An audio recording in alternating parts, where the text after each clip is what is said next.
saya akan memberitahukan cara menggunakan buku SDKI, SLKI, dan SIKI.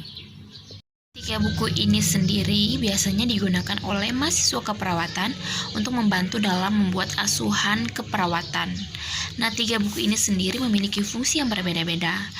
SDKI atau Standar Diagnosis Keperawatan Indonesia digunakan untuk menegakkan diagnosa pada asuhan keperawatan yang akan kalian buat.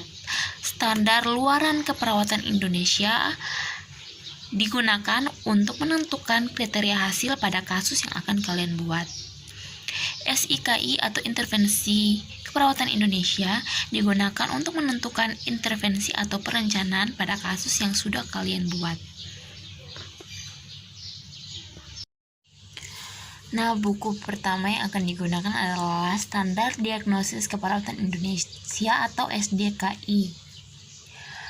Dalam suatu proses asuhan keperawatan, hal pertama yang dilakukan adalah pengkajian. Dalam pengkajian, kalian akan menentukan masalah-masalah yang muncul untuk diangkat menjadi diagnosis keperawatan.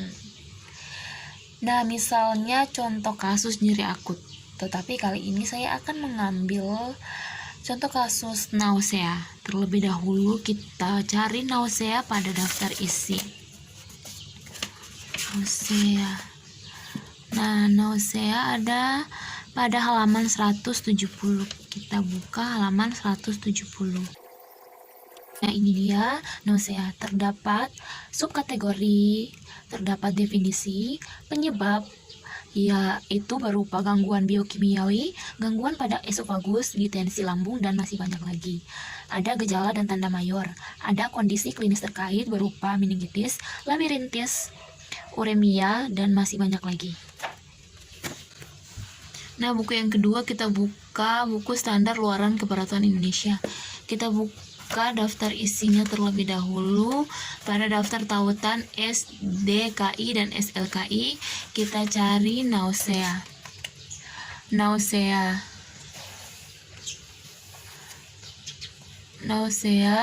terdapat di halaman 172. Kita buka halaman 172.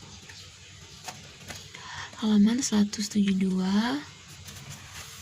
Nah, di sini terdapat nausea. Nausea ada luaran utama yaitu tingkat nausea dan luaran tambahan fungsi gastritis final dan keseimbangan cairan dan masih banyak lagi.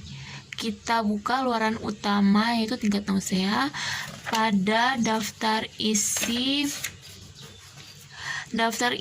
luaran keperawatan.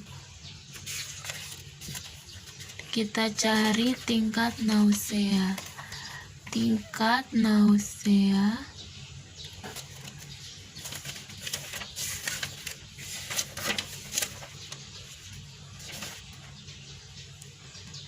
Tingkat nausea terdapat pada halaman 145. Halaman 145. Nah, ini dia. Kita bisa lihat sendiri.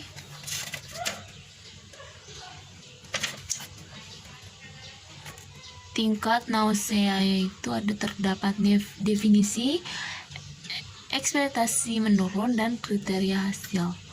Kita bisa lihat sendiri bersama di sini. Dan buku yang terakhir yaitu Standar Intervensi Keperawatan Indonesia. Pertama-tama kita buka daftar isi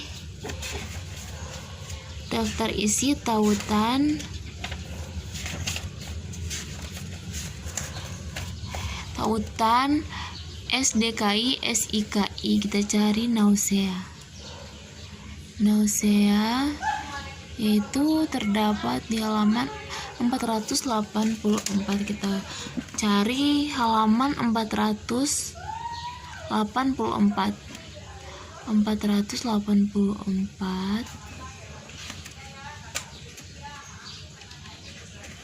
Nah, ini dia nausea. Kita lihat bersama di sini ada nausea. Ada intervensi utama yaitu manajemen mual. ada intervensi pendukung, dukungan hipnosis diri, edukasi efek samping obat, edukasi kemoterapi, dan masih banyak lagi ya. Sekarang kita buka manajemen mual pada daftar isi tautan. Daftar isi tautan intervensi keperawatan.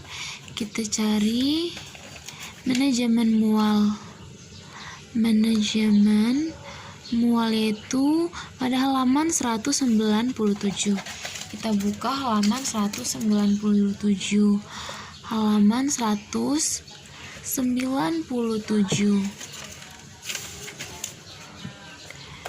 Nah, ini ada manajemen mual.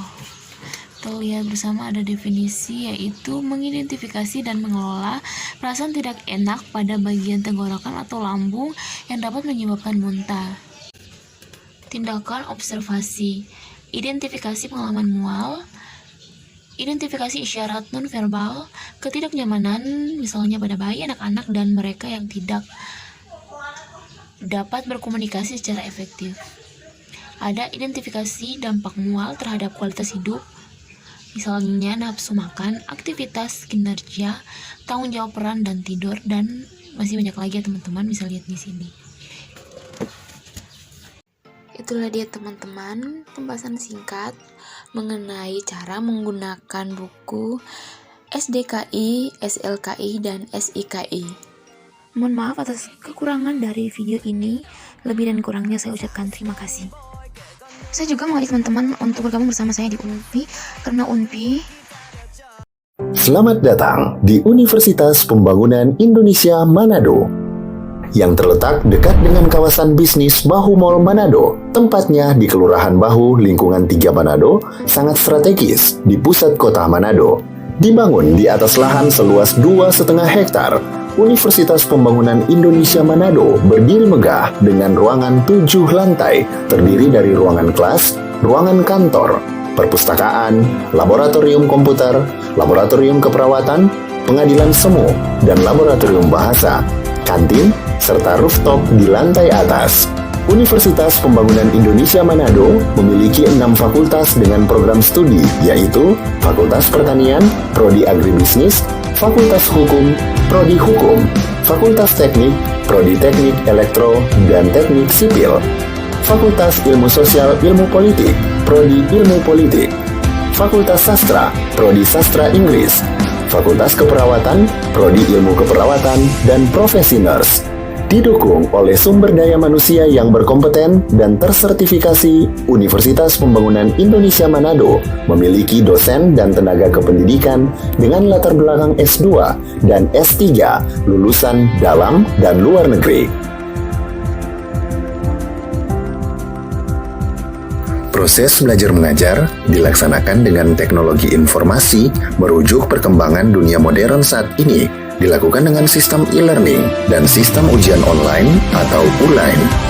Hasil tracer student Universitas Pembangunan Indonesia Manado dan fakultas menyebutkan lulusan UNPI sudah tersebar di dalam dan luar negeri.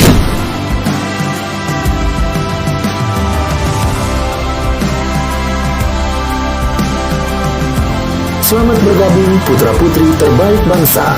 Kembangkan dirimu, raih cita-citamu setinggi bintang di langit.